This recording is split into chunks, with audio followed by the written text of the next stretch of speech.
L'objectif de cette capsule est de vous montrer quelques astuces pour créer rapidement une vidéo à l'aide du logiciel PowerPoint. Pour illustrer cette capsule, je vais vous présenter comment je conçois un projet qui consiste à comparer le son de deux instruments qui jouent la même note, une guitare et un piano. Alors, j'ai rassemblé dans le même dossier différents fichiers qui m'intéressent.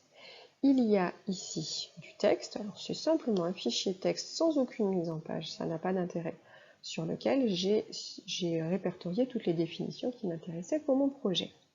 J'ai également des images, on les voit ici en format JPEG et là en format PNG.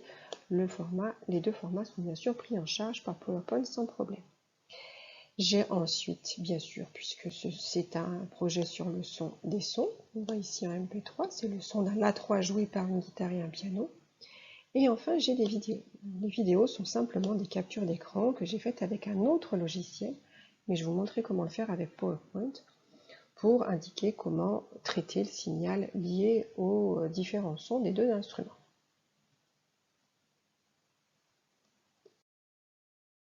Première astuce pour créer rapidement une vidéo, utilisez les mises en page préenregistrées du logiciel PowerPoint. Lorsqu'on crée un nouveau document, PowerPoint choisit par défaut une mise en page que l'on peut modifier. Dans l'onglet Accueil, dans le menu déroulant Disposition, ici entouré en rouge, on peut modifier cette mise en page. Je vais choisir celle qui me permet de faire une comparaison.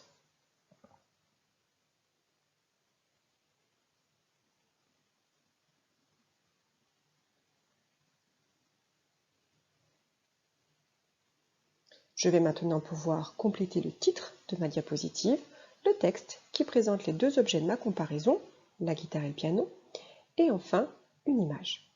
J'aurais tout aussi bien pu insérer un tableau, un graphique, une vidéo, une icône, etc. La mise en page est automatique, mais bien sûr, elle peut être modifiée.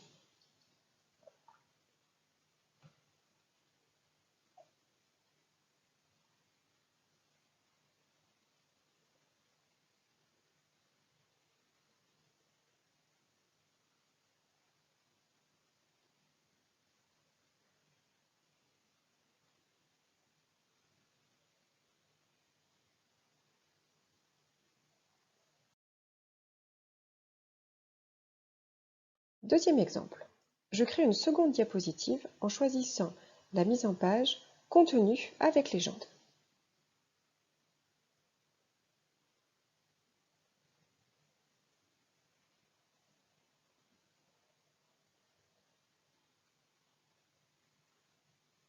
Je vais pouvoir insérer un titre, du texte et une image. Le texte était préalablement enregistré dans un fichier texte où j'avais répertorié les définitions à insérer dans mon document. Un simple copier-coller me permet d'obtenir le texte au bon endroit avec la bonne mise en page.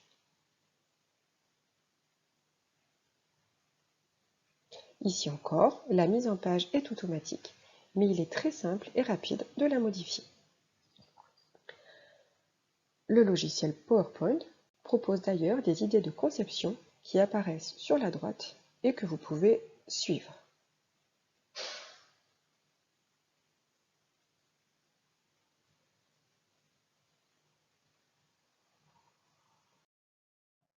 Deuxième astuce, utilisez des thèmes préenregistrés par le logiciel PowerPoint. Cela permettra de donner de la couleur et du style aux diapositives en quelques secondes. Ici, mes diapositives sont très épurées. Texte noir sur fond blanc. Dans l'onglet Conception, en choisissant un thème préenregistré, on va pouvoir donner de la couleur et du style à la diapositive.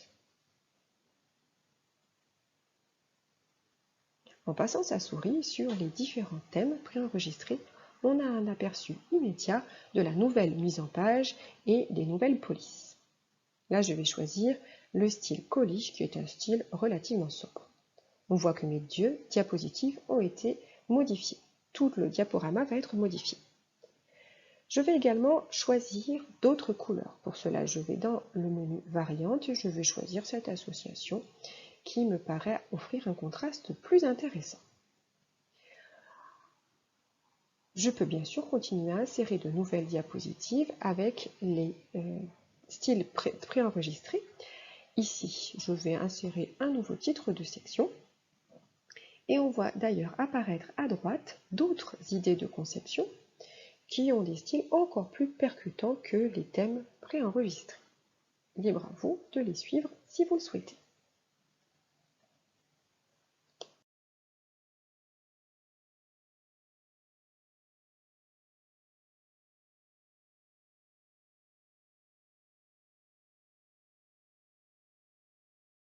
Astuce numéro 3. Comment créer et modifier une vidéo dans le logiciel PowerPoint. Voici mon projet. Il est un peu plus avancé. Il y a 4 diapositives pour lesquelles j'ai utilisé des mises en page comparaison, contenu avec légende, titre de section et enfin une diapositive vide. Dans cette dernière, je souhaite insérer une vidéo qui montre comment se servir du logiciel Audacity. Pour cela, je vais utiliser une fonction de PowerPoint qui me permet d'enregistrer l'écran de mon ordinateur. Je vais dans l'onglet Insertion, puis je choisis Média. Dans le menu déroulant, je sélectionne Enregistrement de l'écran. Je bascule alors automatiquement sur le bureau de mon ordinateur ou sur les logiciels qui y sont ouverts. Dans mon exemple, cela bascule sur le logiciel Audacity. Comme on le voit ici, il y a différentes options pour l'enregistrement. On peut ou pas enregistrer les mouvements du pointeur de la souris. On peut également choisir d'enregistrer ou pas l'audio. On peut poser sa voix. On peut sélectionner une zone de l'écran enregistré. Vous voyez ici, elle apparaît dans un rectangle rouge pointillé. Et lorsque tous les réglages ont été effectués, il suffit de cliquer sur le rond rouge Enregistrer.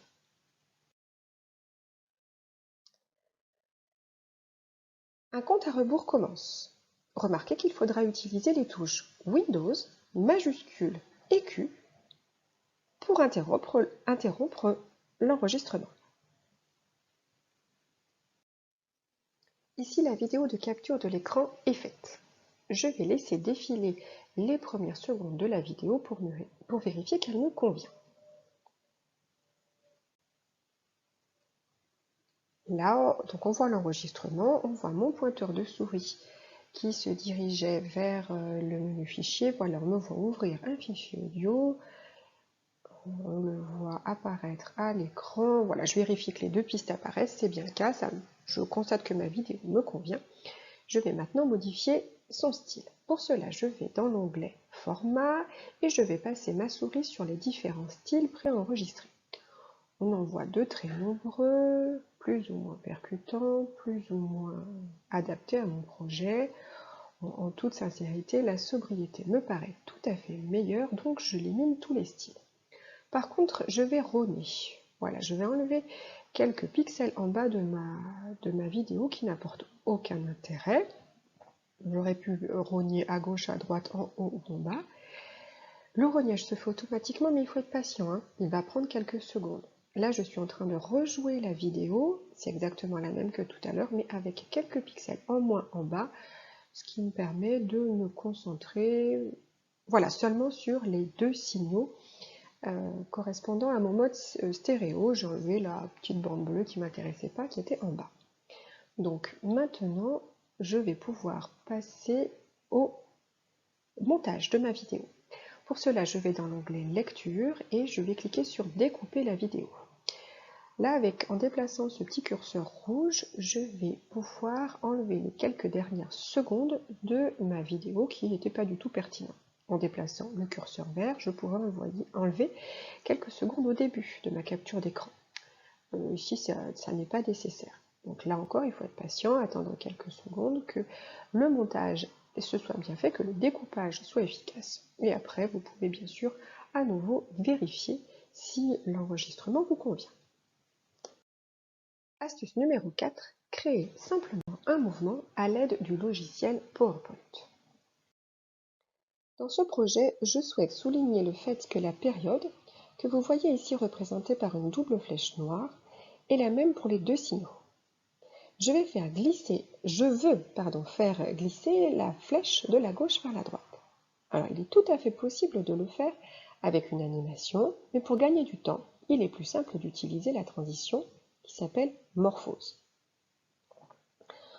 Pour cela, il est nécessaire de dupliquer avec un clic droit la diapositive. Donc je sélectionne la diapositive qui m'intéresse, qui est ici, comparer les deux sons. Je vais faire un clic droit, dupliquer la diapositive, c'est important. Je vais sélectionner ce que je souhaite déplacer, ici la double flèche ainsi que la valeur de la période. Je vais déplacer l'ensemble à l'endroit qui m'intéresse. Donc je me retrouve avec deux diapositives, une où la représentation de la période est sur le signal de gauche, l'autre où il est sur le signal de droite. Je vais ensuite sur le menu Transition, et je choisis Morphose. Et vous avez vu un aperçu du mouvement, donc n'hésitez pas à revenir en arrière sur la vidéo pour l'apercevoir. On voit qu'automatiquement, le logiciel fait un mouvement de la gauche vers la droite. Astuce numéro 5. Créer une vidéo à partir d'une présentation. Cette fois-ci, le projet est complet. Il contient 11 diapositives que j'ai créées suivant les astuces que je vous ai présentées jusqu'à présent. C'est toujours le thème colis et les différents styles préenregistrés. Première étape, sur chaque diapositive, on peut poser sa voix et, si on le souhaite, son image. Pour cela, il faut aller dans l'onglet Diaporama et cliquer sur Enregistrer le diaporama. Pour chaque diapositive, on pourra enregistrer le son de sa voix ainsi que ce qu'enregistre la webcam, et on peut aussi poser son image, comme on le voit sur les réglages qui sont présents ici en bas de l'image que j'entoure en rouge. Donc là, vous voyez, je choisis d'enregistrer seulement ma voix. Je peux également utiliser l'outil stylo. Voilà, je le sélectionne en bas et je vais pouvoir dessiner avec ma souris le motif élémentaire du premier signal. Puis je vais choisir plutôt le surligneur pour faire à peu près la même chose. On voit la différence entre le stylo et le surligneur. Le surligneur est un petit peu plus transparent. L'enregistrement de ces annotations se fait en même temps que votre voix. Donc lorsque vous rediffuserez la vidéo, ils seront placés au bon endroit et en synchronisation avec votre voix. Dernière étape. Je dispose maintenant d'une présentation complète. Il y a toutes mes diapositives et j'ai posé ma voix sur les diapositives qui m'intéressaient. Le minutage de la présentation est donc enregistré.